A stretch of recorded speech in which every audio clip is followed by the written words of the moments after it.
Networking, love it or hate it, it's a bit of a business essential. If the thought of mingling with complete strangers fills you with dread, stick around because I've got 17 top tips to help you network like a ninja.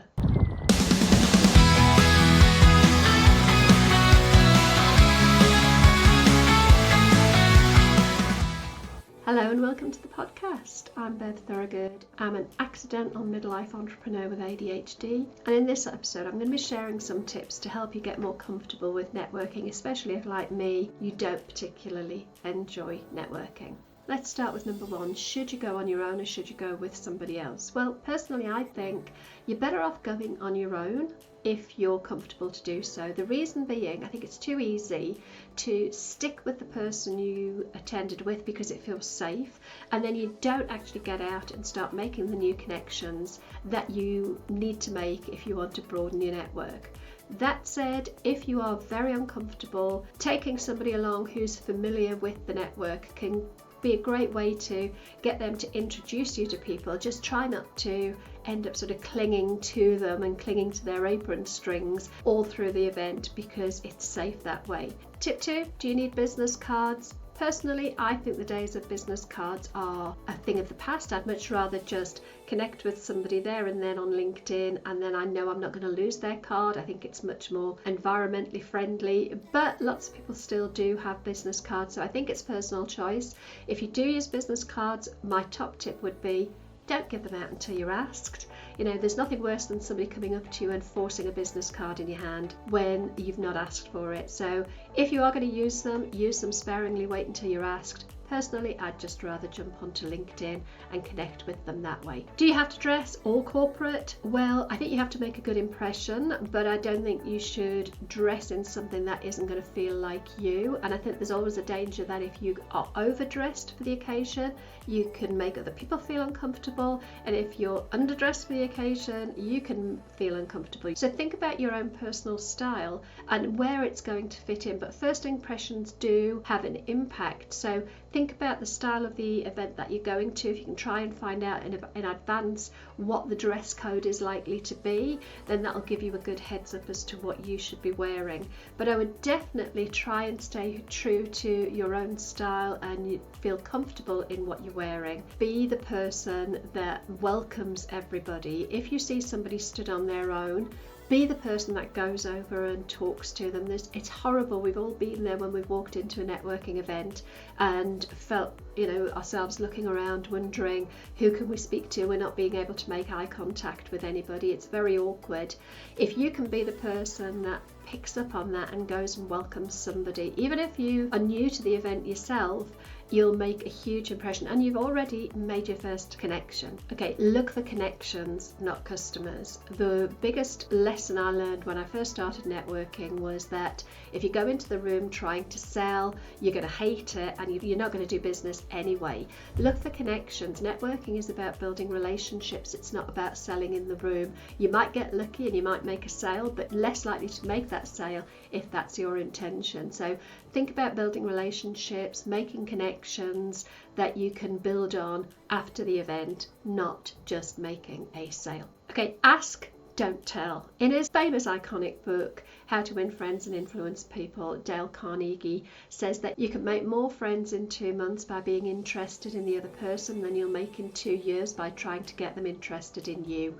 And that is so true. People like to talk about themselves, and if you can ask open questions that encourage people to tell you about them, they'll think you're amazing. Some great questions are, tell me about, or what do you love about, or it doesn't even have to be business related. Just ask nice open questions and get that person talking about them. Ask, don't tell. Give more than you take. One of the big networking franchises out there has the slogan "Givers Gain," and the truth is, it is very true. It may be cliche, but it is very true.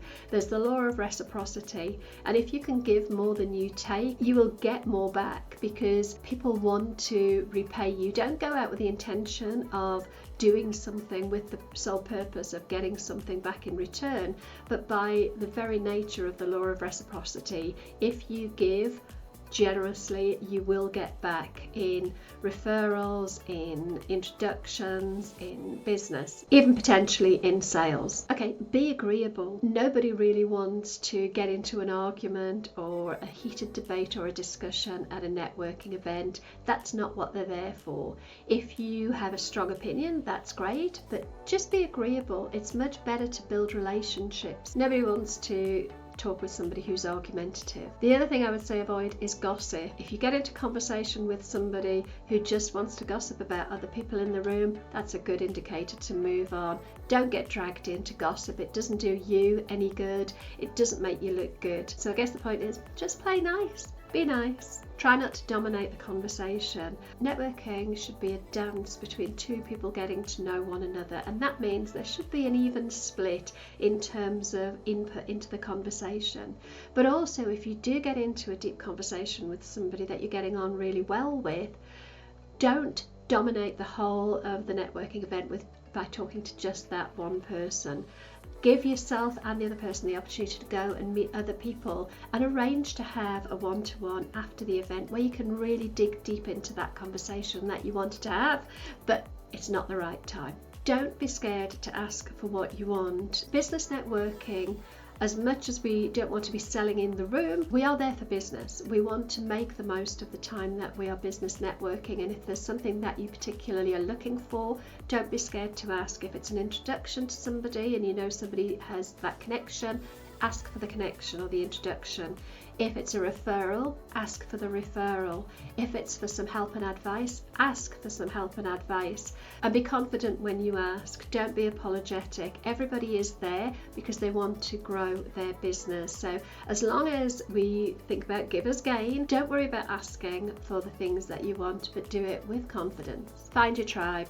Not every networking event is going to be right for you, and in the early days of your business you might want to try lots and lots of different ones, and you'll find certain networks have a culture that fits and feels right for you. It's not always just about finding people who are in the right market for you, but also finding people that make you feel welcome and that you feel like there's a potential for those relationships to build. Make sure if you do make a good connection and you say you're going to follow up, that you do follow up. It's always a good idea to keep a bit of a record of the people that you've met so that you can follow up with. If there's somebody that you meet that you think, actually I would really like to have a further conversation with them, connect with them on LinkedIn and follow up and have a one-to-one. The real relationships are built when we get together and we get to know each other a little bit better. The beauty of one-to-ones is they absolutely don't have to be all about business. They can be a really great opportunity to find out more about the person as a whole, find areas where your interests may overlap. That can lead to some really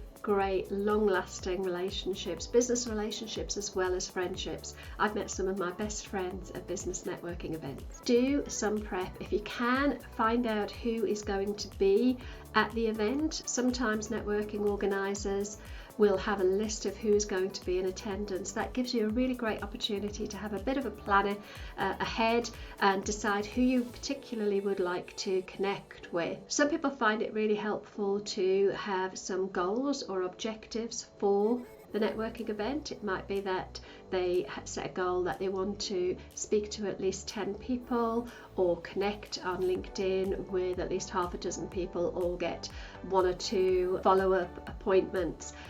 I personally don't set objectives like that. I just set an objective to go and enjoy myself and have nice conversations. That's always worked for me. Sometimes just knowing who's going to be in the room is helpful. Many networking events give you the opportunity to do a 30 or a 60-second pitch. It's a great opportunity to share your elevator pitch. What I would say is make sure that your elevator pitch is outward facing. Nobody really needs to know that you are an award-winning business that's been around for a gazillion years. Nobody really cares. People want to know what's in it for me. So when you're giving your pitch, talk about how you help people, what it is you do to help. Make it about them, not necessarily about you. Leave a lasting impression. Try to be memorable. So when you are meeting people at a networking event, quite often we're meeting lots of people, and even if you've had a great conversation, by the end of the session you may have forgotten who you've spoken to. But if you can have somebody who stands out, they're much more memorable. So it might be that you wear something that is a conversation piece that starts a conversation. I have a pair of very shiny red DM boots that are a real conversation starter, and they're just something that makes me a little bit more memorable. I know somebody who always dresses in pink and she has bright pink hair. That's very, very memorable. Or maybe when you're giving your pitch, maybe use a prop. I remember somebody at a networking event playing a trumpet. Wow, that was memorable. It was also very loud, but we don't forget it. So try and have something that just makes you stand out. And this is really useful if it's an online event where all you're seeing are a whole load of square boxes on a Zoom call or something like that. If you can do something that makes you stand out, all the better. Smile. There's nothing more endearing than walking into a room and have somebody smile at you. That smile just encourages you to go and want to have a conversation. So be the person that is smiling. It does make a difference. And think about your body language as well. You don't want to have a miserable face and your arms crossed and not looking very approachable. One of the other things I often see at networking events are people, if they're stood on their own, because they feel a little bit awkward, they'll pick up their phone. Nobody's going to come and interrupt you while you look engrossed on your phone. So don't fall into the trap of using your phone as a crutch because you feel a little bit uncomfortable. Put your phone away, have a look around the room, catch a few eyes, have a bit of a smile. You obviously don't want to do a silly grin. And finally, be a connector. If you meet somebody and you find out a little bit about them and you know somebody in your network who could benefit them, or they might be able to benefit them, connect them up. Be that person who connects. I have a friend called Mandy who I call the Queen of Connection.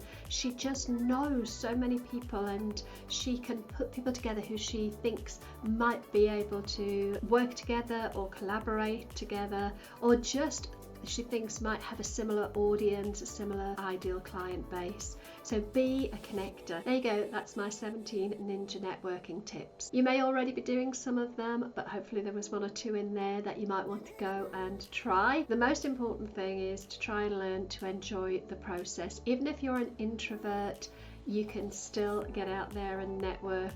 But if you're anything like me, you might just need to give yourself a day the next day just to recharge your batteries. So there you go. If you found that helpful, I'd love you to give me a thumbs up. Let me know in the comments, what are your best top tips when it comes to being a ninja networker? Do you love it or do you hate it? Talk to you soon. Take care.